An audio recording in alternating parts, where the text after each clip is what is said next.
Hi everyone, Vickieverlie here, Rock and Roll Prophetess. Thank you so much for tuning in for the new moon in the sign of Cancer. And this is occurring June 28th at 10:52 p.m. Eastern, but times will vary. So yeah, we've got this new moon in Cancer. Always a time of healing, nurturing, bringing forth that energy, bringing forth the divine feminine, the mother, home and family, bringing it into existence, giving birth to something new. We've just come off the solstice. I'm recording this the day after the solstice, actually. And there are some similarities to this and the solstice chart. One being the square to Jupiter, which at this time it's going to be exact at 7 degrees. Look at the 7 degrees of Jupiter in Aries at 7 degrees, squaring the new moon at 7 degrees of Cancer. So there is some friction. Could be, well, I want me, myself, and I, a conflict between my wants, my needs, my trajectory, my direction, where the way I want to go, as to what's best for the family or what's best for the group, or giving of oneself and being more focused on oneself, bringing the energy to oneself, or giving, sharing the energy and nurturing and healing. There's positive and negative expressions of everything, and the negative thing, the Jupiter in Aries, can be very egotistic and very selfish at times. The negative thing of the Cancerian can be very moody at times, moody, or I'm the victim, or melancholy, sad, crabby. The crabs can be crabby. Yes, they can. But the thing with the Cancerian energy, it only lasts a few days. And then when the moon changes, then they're back to their, they change again. They change with the moon all the time. So this is the moon rule, is the rulership of Cancer over here. So it's a very, it's what we get, one new moon and one full moon every year. I always talk about that when we're doing the zodiac, the individual sign readings that I do with the cards and everything.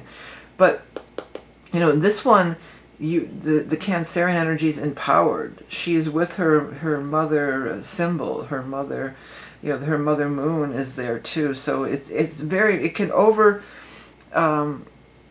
It can be love can conquer. Love can conquer. The feminine can conquer, but the feminine, it has to be embraced through the feminine energy, not through the warlike energy of Mars and Aries, not necessarily through aggression or trying to be that way, but more through the Empress energy. I always think of the Cancerian moonchild energy as that Empress energy. To just be seated in your power at the 4th house, at the base of the chart, at the base of the base chakra, and just being that Empress. Let me see if I can pull her out of the cards here. Being that Empress, being that grounded in the feminine, being that, I attract to me. I know I am abundant. I know I am healed. I know I am fruitful. I know I am in my power, in the feminine power. So, the Empress, she's not running off with swords onto the battlefield. She's not Athena.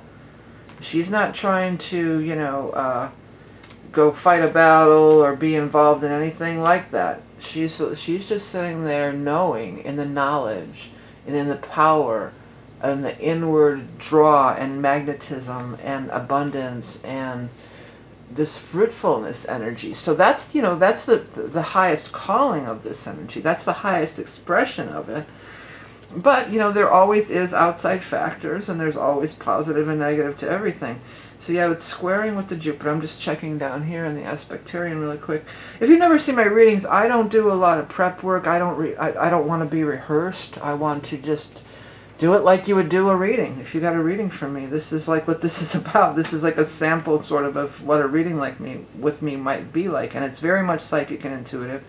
I do look at the chart, but we're using the chart just to mainly as a jumping off point. Okay, so I'm looking here, and then we have the Venus also at the 7 degree mark. So those of you with the 7 degree mark in your chart, at 7 degree planetary placement, you're really going to be affected, and it doesn't matter what sign it is, because it's coming at us from all different directions. But the Venus is forming a nice, beautiful sextile energy to the Jupiter. So that can be amplified in, you know, beautiful ways.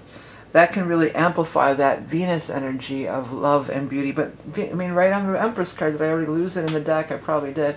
Yeah, what does she have right on her heart there? The Venus. She's got the Venus energy. So, again, we're bringing in that feminine energy. There's a way to convey our point. There's a way to speak our mind. There's a way that we can communicate within the sign of Gemini in the 3rd house here. We can communicate in a clear and concise way, in a pleasing manner. You know, we can have polite conversation. We can have respectful conversation where we not only talk but we listen. You know, we listen and we hear. We really hear. I hear you. And with this Venus and Gemini energy, it's like, yes, I hear you. I really hear you. It's not like you're just waiting your turn to speak, or waiting to throw out your propaganda pun or whatever you're waiting to throw out there to make your point. You know, it's not. Empress isn't trying to make a point. So the point she's trying to make is just like, hey, I don't have to, you know, I know who I am. I'm in my power. You know, she's not trying to push any point home or push anything home to anybody. But yet she's so powerful. That doesn't mean that she's, you know, not powerful. You know, some people mistake, I think the phrase is they mistake kindness for weakness. But there's power is not always an external thing. It's not always a, you know, there's different kinds of power. Different ways of wielding power and influencing and manifesting and changing energetic frequencies. And that's a lot of, you know, what we're here to do, especially as I feel like the people who watch these videos, because you're probably on the spiritual path. Okay, so now Mars, the ruler of Aries, is here in its own sign too, so it's really powerful. There's some heated stuff. I mean, this could be a really strong sexual stuff here, but Mars is squaring Pluto, so people, there can be, you know, there can be some uprising, there can be some anger, there can be some, well, I mean, there's a lot going on in the United States too. You know, a lot of people are expecting some kind of a big uproar. Apparently, this announcement is, as I'm recording this on the 22nd. There's going to be an announcement. They've moved it one more day.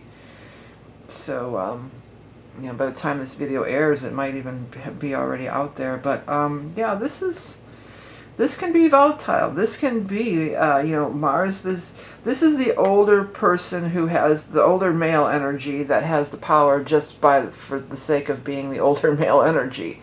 You know, they have the position of authority. They have the power because they are the owner. And this one maybe doesn't have the power yet, but they definitely want to get it, and they're willing to fight for it, and they want to take down. You know, so there's a lot of the holding power seems to be a thing that's coming through here. So the Venus and the new moon in Cancer that's holding power of the feminine conjunct Lilith. Yeah, Lilith is in there too. You know, and Lilith was unbending, but she also was not going to give her power away to the patriarchy. And, you know, so there's holding power in that region. And then on the opposite end of the spectrum, from the Cancer to the Capricorn, we've got the holding power of the Pluto, the old paradigm trying to hold on. I'm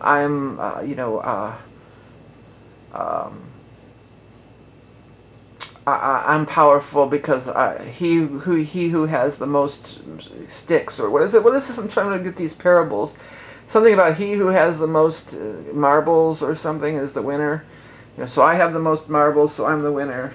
Or I have the biggest stick or something. I'm getting like about 3 different parables, I think, mixed up, but they all kind of have the same message. Like, it's me, I have the power, and you'll obey me because I have the power. I don't care about you, I don't care what you think. It's I'm the boss, and you're going to listen to me. Okay? And this Mars in Aries is challenging that. This is the upcoming young buck that wants to take down the chieftain, or the next successor. You know, the warrior that wants to challenge the authority and challenge the power. The Cancerian energy, the divine feminine energy, is not trying to challenge anything. That's the whole ticket here. And we've been in this kind of a society since, you know, the known history of man. You know, that's everything. That's why I used to fall asleep in history. I couldn't keep my eyes open because it was just so boring.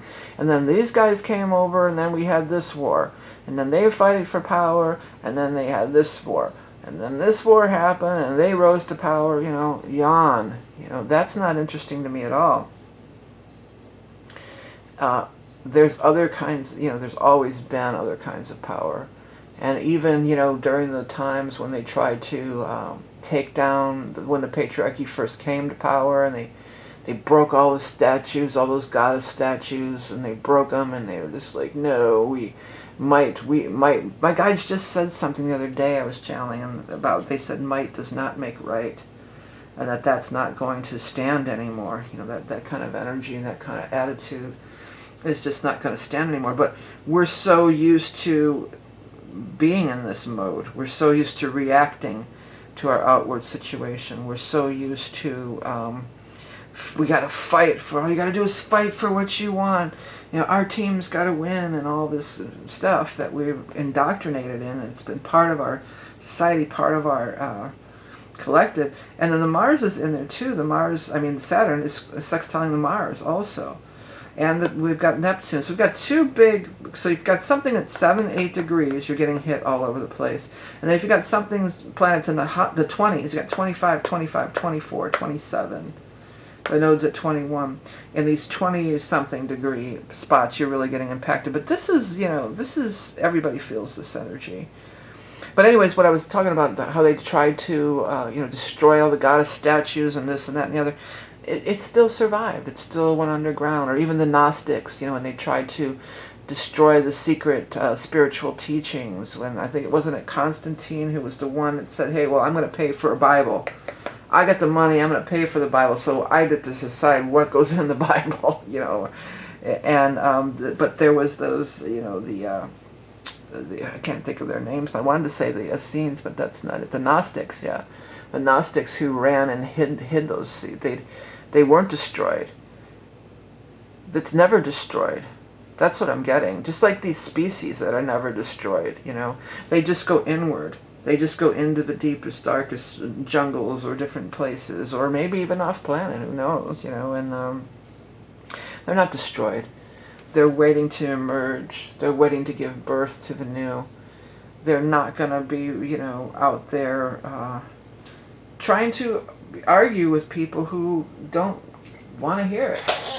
And, you know, that's some of this energy is like, that's what they live for. They live to argue. They're trying to push their buttons. They're trying to start shit, you know. And they're trying to, you know, divide and conquer. They're trying to get us fighting amongst ourselves so they can greedily go and do, you know, whatever they're going to do over there. So this is the time of inward calm, letting it emanate out from you, just like, you know, in the pond, the water, the circles of the water that emanate outward. These ripples, this calmness, this stillness, this peace, this knowing your own, being sovereign unto yourself and knowing your own power. And I've been seeing a lot of spider energy too. I've been having spiders jumping on me. They're everywhere. I'm walking over to my stove and this giant spider just cascades down on his net, you know, his web and his... so I take him outside most of the time. I have this spider waving at me on top of this chair one day. But the spider carries that same vibe, you know, and that's the message from the universe. The spider makes their web, and then they know that they're going to be provided for by the universe. They know they're safe. They know they'll be taken, and they are patient. They wait patiently. And they're very much aware of any subtleties, you know, any things on their web, they immediately jump to and act. They know what's for them, okay? So we wait for what is for us. We feel those subtle energies. That's the divine feminine. We feel those divine energies. You know, this would be, speaking of spider, because it is, you know, the original alphabet, that's another in writing and everything. with this Venus here, and then the Mercury in Gemini in its own sign, and then we've got the Venus in Gemini. This could be a very creative time for sure. Flourish. The word flourish wants to come through. Writing, speaking, communicating. Bursts of creativity for those of you who are prone that way. Or instead of trying to, like, you know, argue with somebody and try to change their mind, maybe you could really, you know, carefully collect your thoughts, or really, you know, get aligned with your own feelings. Like, why do I feel so aggressive towards that person, or why do they push my buttons, or why do they oops, sorry, I'm going to make a noise real quick here. Why do they trigger me, you know, the way they do? And maybe, you know, through your thought process, or journaling, or creating, you know, art or anything, you know, that you could maybe work that out.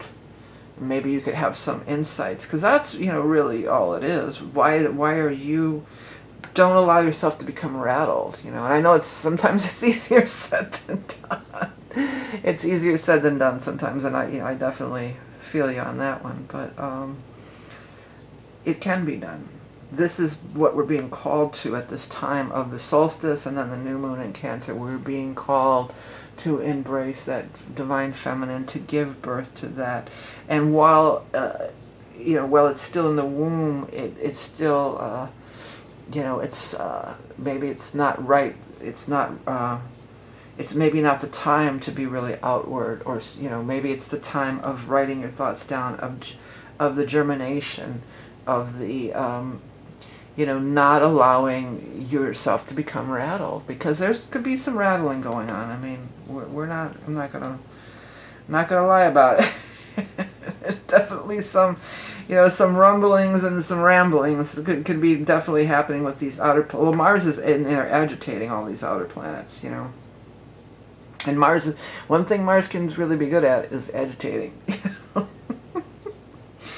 Uranus North Node thing is closing in. It's going to be more towards the end of July and into August. I might do a separate video about that, but again, we're being called to honor our soul's mission, to strive for our highest path in life, to break free of the old paradigm, to stay true to our soul's mission, not only as an individual, but as the collective. Because Aquarius, Uranus, which is Aquarian energy, and Saturn's in Aquarius, and there's a part of fortune in Aquarius in this chart, squaring with the nodes here with the Saturn.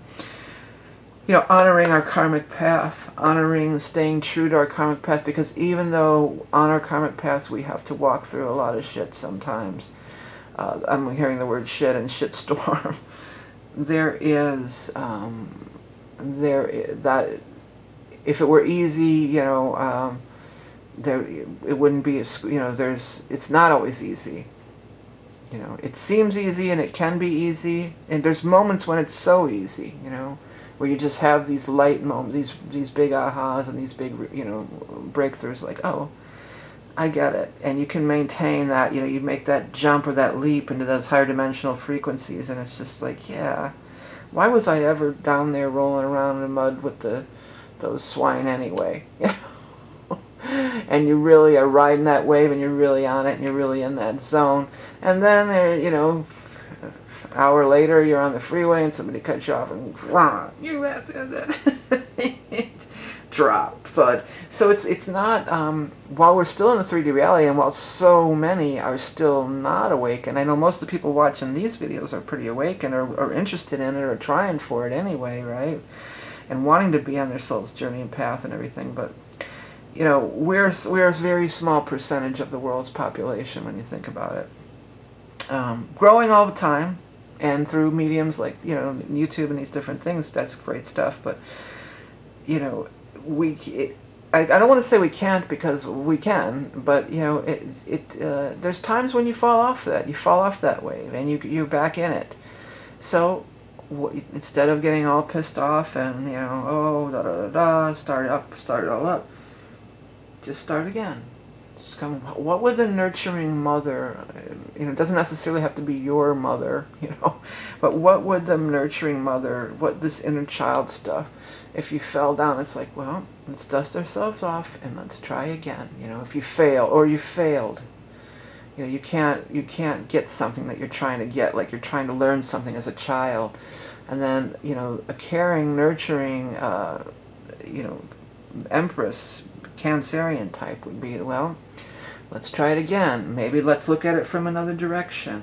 You know, it's not like, oh, you suck, you know. But, I mean, there's people out there, and there's teachers like that even, right? When we were growing up with the nuns, they're come along with their rulers going to crack your knuckles, those yardsticks. You know, back when I was growing up, it was perfectly okay to hit kids. I got swats, all those swats. You said, well, you want detention or you want swats? I'd always swats, you know, I'll take swats.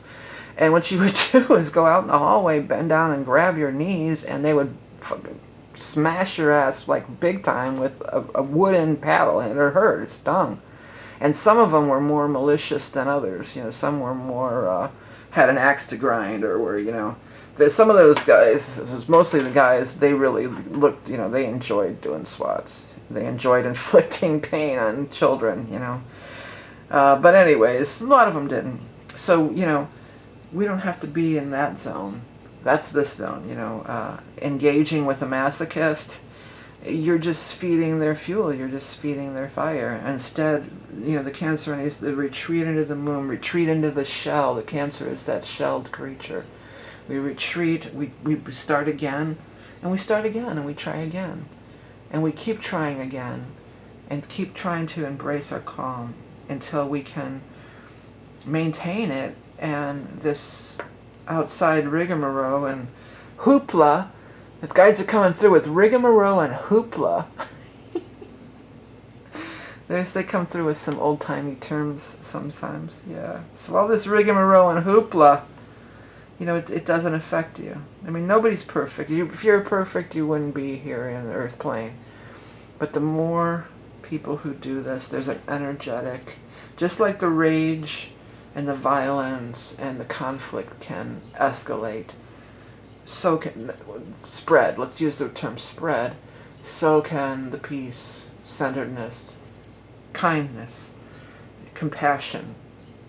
These are all the highest. I mean, again, Cancers can be crabby. They can be, you know, excuse me, every sign has up and down.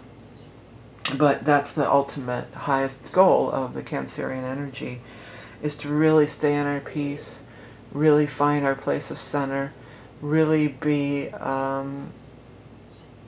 a nurturer for the planet as she goes through her ascension, as we, you know, those are the kinds of things that we came here. I don't think anybody came here to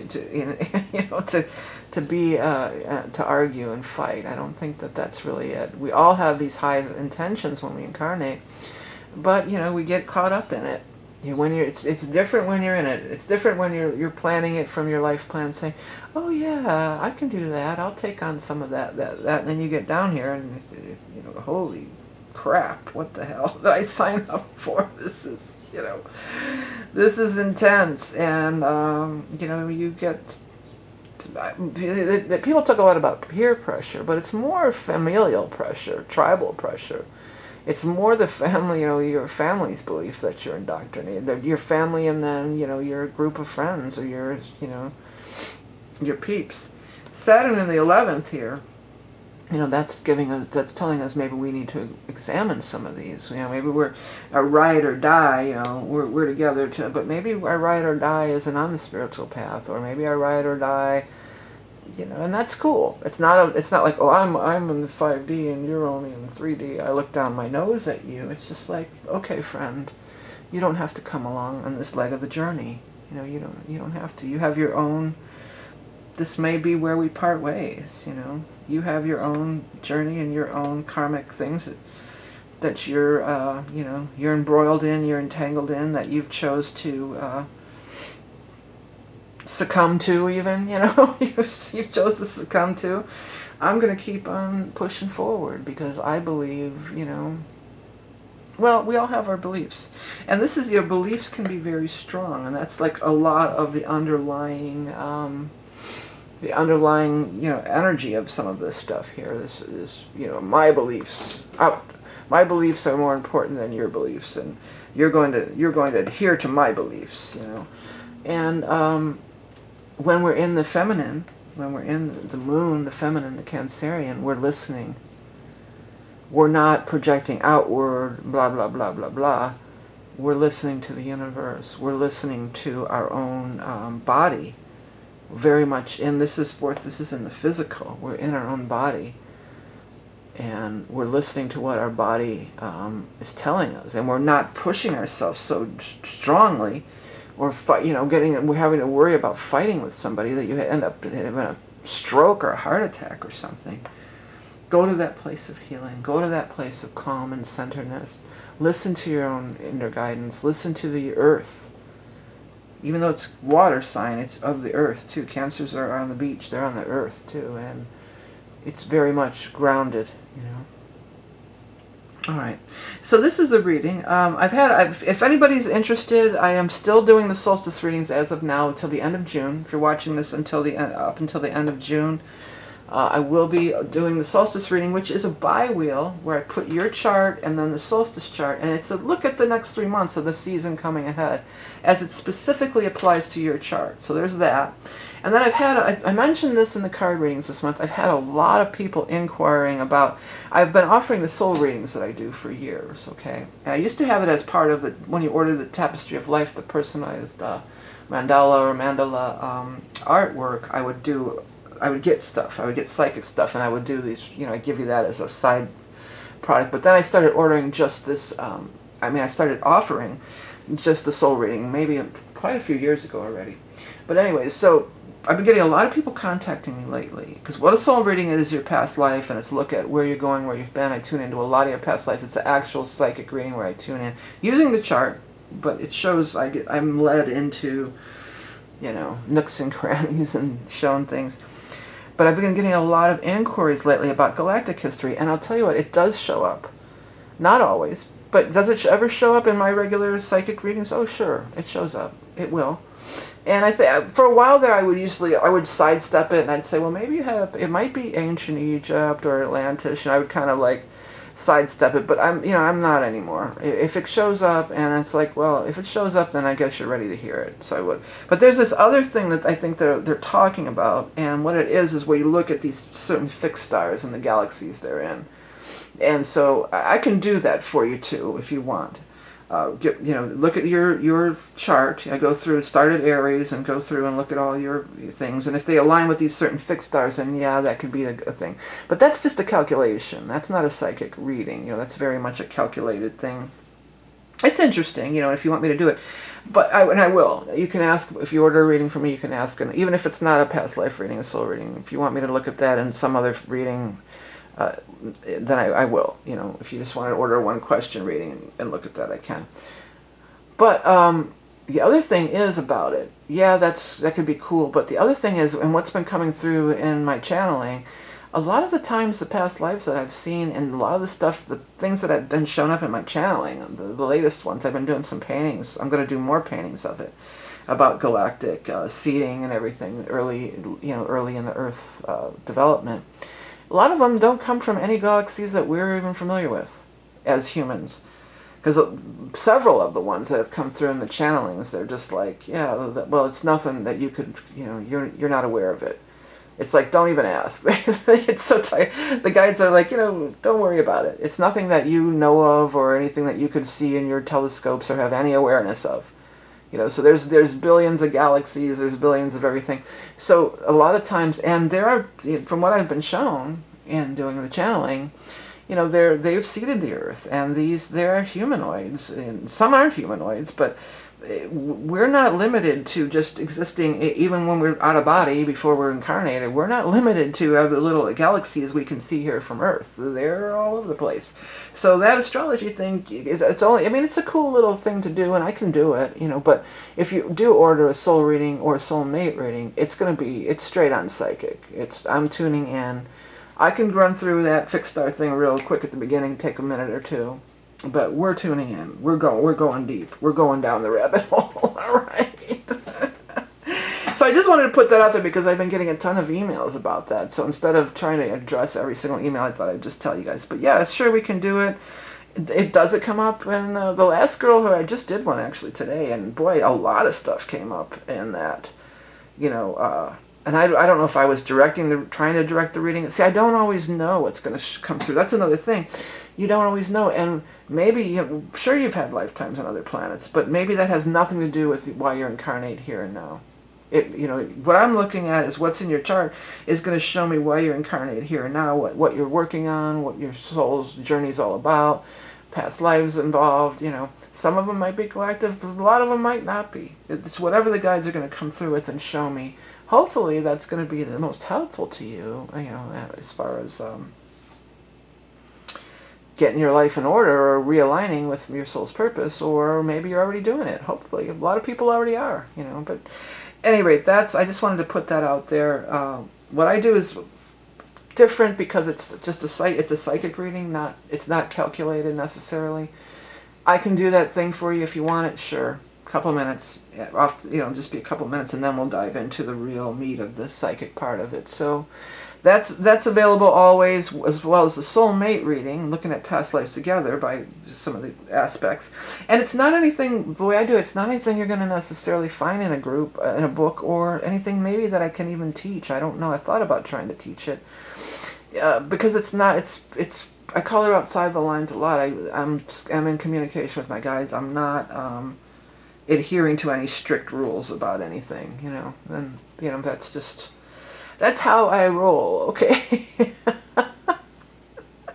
But it comes with years of experience too. I just didn't come out the gate saying, oh, I'm just going to ignore everything and do it my way. I learned how to read tarot. I spent 10 years reading tarot before I ever did a professional reading, charge money for it.